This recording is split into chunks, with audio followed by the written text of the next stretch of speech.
Well, I was going to be sorting this roof out today.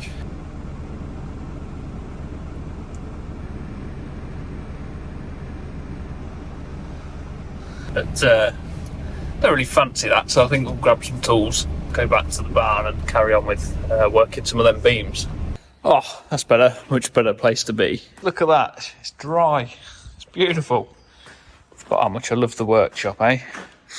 I've got some beams to finish doing the mortars in, but while I've got the jig set up, I'm going to lengthen these wall plates to stretch along this run of the building, so it makes up that entire length of the garage run with the wall plate that will hold the roof in place.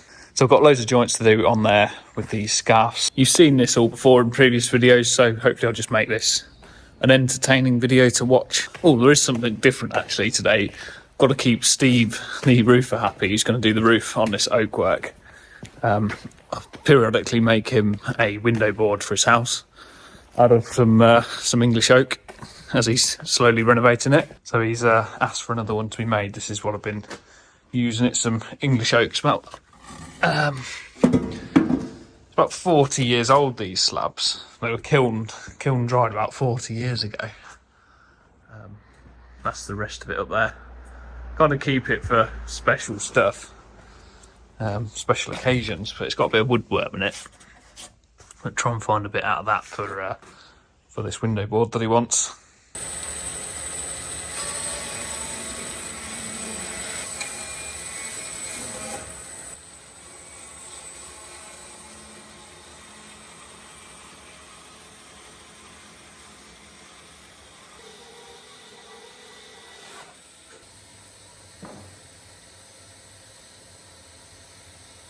So I wanted these beams to look old and rustic, so I think the woodworm is quite fitting really. So what I've done is ripped a chunk off of the edge and then deep cut the board in half, so I'm left with two pieces. I could actually make two window boards out of this one piece now, but I'm just going to thin this down so it's about 1 inch thick, and then have the thicker front and then just glue them back together. So when it's fitted, it will look like one piece of really chunky solid wood, but it should rebate over the lining and not take too much depth out of the window in the window reveal, because that's the trouble with a thick window board, is you lose too much of the bottom of your window.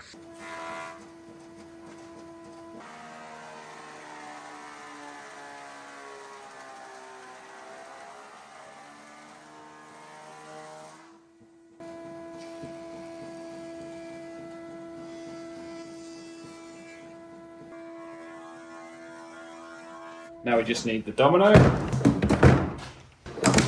It actually feels like months since I've used the domino.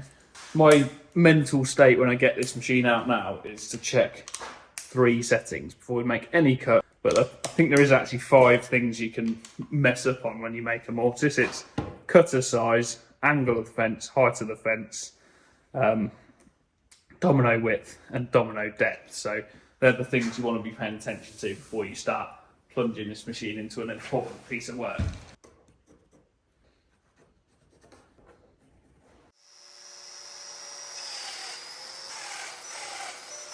Got a pot of old drill bits from when we did like a garage clearance years ago.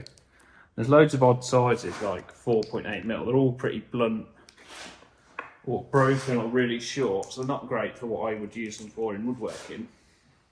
But they work really well for getting in a 5mm domino and spreading the glue around the mortise. If you're thinking why we're not use the elongation function, because I'm jointing a board to make one domino wider than another, I've found you don't really need to use it. Stick a couple of these on for this job. I don't particularly like these clamps, but I'll do for this. If you use PU glue, you know it's a bit of a nightmare to clean up, but a bit of IPA, isopropyl alcohol solvent, dries off really easily. You can use PU glue like a normal PVI and get it cleaned up. If you flood the area first, it doesn't soak in around the joint so much. It's not as efficient as using water, but if on them joints where you do actually need a clean finished joint, and you don't want to be scraping a glue residue off, it's nice to know there is a product that you can use to clean the PU glue up with. Of course, because it's IPA cleaner, it's like cleaning it as well, so it evaporates, leaving no residue. And unlike water, doesn't affect the timber, doesn't raise the grain so much. Yeah, considering it's a joint glued with PU glue, there's very, very little glue expansion left in there. That's good. Then something I'm never used to do or get in the habit of, put my tools away. Beautiful.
I bet 50% of the houses that have been built in the last 20 years have had one of these saws used in them.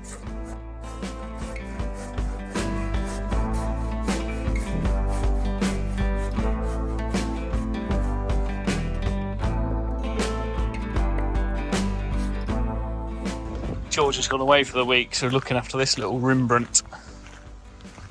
You're not going to run off, are you, Mouse? Be a good dog. Not sure if Joe likes Mouse or not. Find out. Look at this beast. Wait. What's this beast? Mousey, I think you'll lose that fight. Still fight. Ah, don't eat that.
Rito, there we go. 4 beams to make up the length. Worked out beautifully. They were coming off the jig. Superb, to be honest. Didn't have to fettle them at all, so really happy with that. That's the very left-hand one. So that beam will have the ridge beam that we fitted the other day sat on top of it. And obviously stretching down, got a joint there which connects to that joint, and then another one down here, and then this will be the very end of the garage. So happy to get that one done. I think I'll leave the oak here, cart my tools back in and get that windowsill finished. Right, let's get this unclamped for Stephen. We can go home. Here's a picture of these sills that I made before for Steve. Just got to cut this one down because it's 70mm tall here, wants to be about 40.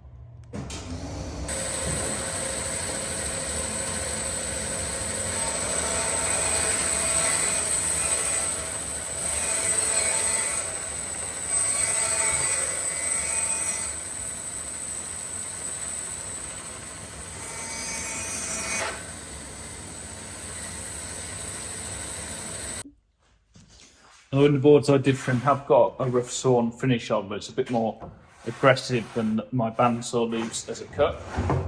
So what I do is I just bend the tooth out on the saw so it sticks out slightly more aggressively, and then just use that to cut a nice aggressive slot, like an aggressive saw mark down the length of the board.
No, I'm quite happy with that, but I think it's just too square. So I think I'm going to take this front edge off at a bit of an angle this way and then twist it out that way or something. It's just a little bit too like perfectly straight and square. I've got a bit of a bow in it, but yeah, let's just take that out.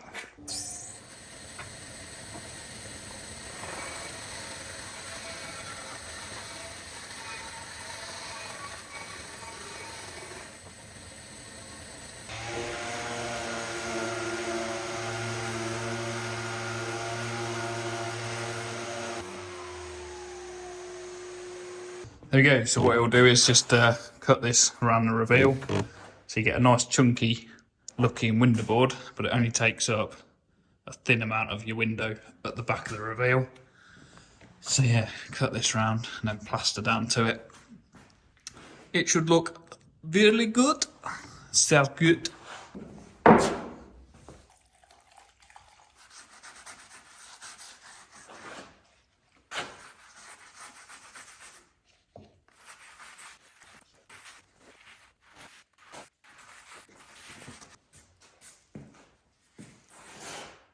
Right, time to go home. Just got to package up a little thing that got delivered wrong because someone can't put the right part in a box. Yeah, get that done and then I'm off home. So thank you for watching and I'll see you in the next video.